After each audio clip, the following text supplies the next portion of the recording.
Om Swastiastu, saya Niputu Sinta Saraswati. Sekarang saya akan menjelaskan tentang berpikir kritis.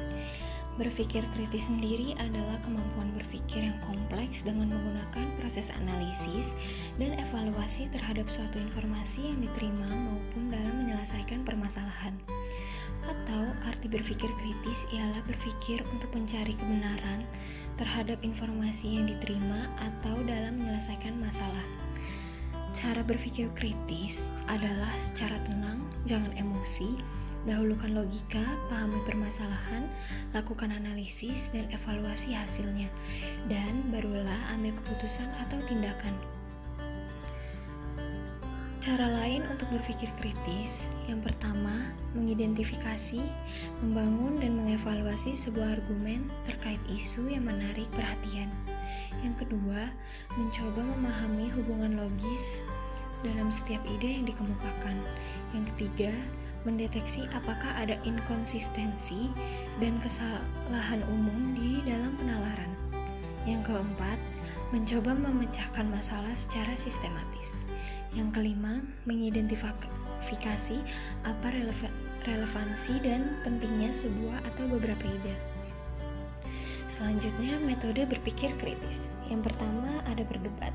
Metode yang digunakan saat adanya pihak yang memiliki pandangan cukup bertolak belakang. Caranya adalah masing-masing pihak memberikan argumentasi yang menurutnya benar dengan disertai bukti-bukti pendukung. Tujuan berdebat adalah menentukan pemikiran mana yang paling benar. Yang kedua, grup diskusi. Berbeda dengan berdebat, dengan berdiskusi tidak ada pihak yang menang atau kalah. Tujuannya adalah mencapai solusi untuk kepentingan bersama dan hasilnya disepakati secara mufakat.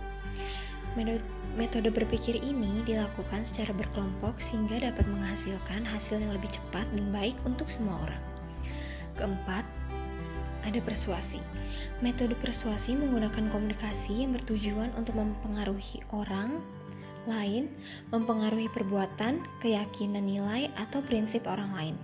Memang membutuhkan pola pikir kritis. Contohnya iklan. Yang kelima, propaganda.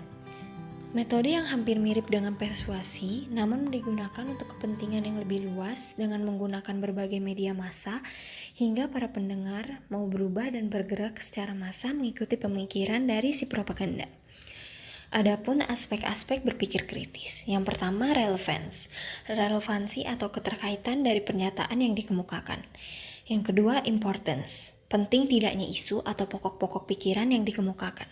Ketiga, novelty, kebaruan dari isi pikiran baik dalam membawa ide-ide atau informasi baru maupun dalam sikap menerima adanya ide-ide baru orang lain.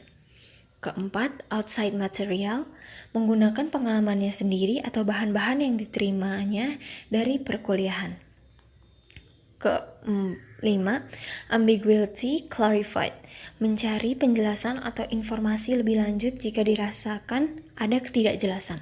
Yang keenam, linking ideas, senantiasa menghubungkan fakta, ide, atau pandangan serta mencari data baru dari informasi yang berhasil dikumpulkan. Yang ketujuh, justification, memberi bukti-bukti, contoh atau justifikasi terhadap suatu solusi atau kesimpulan yang diambilnya.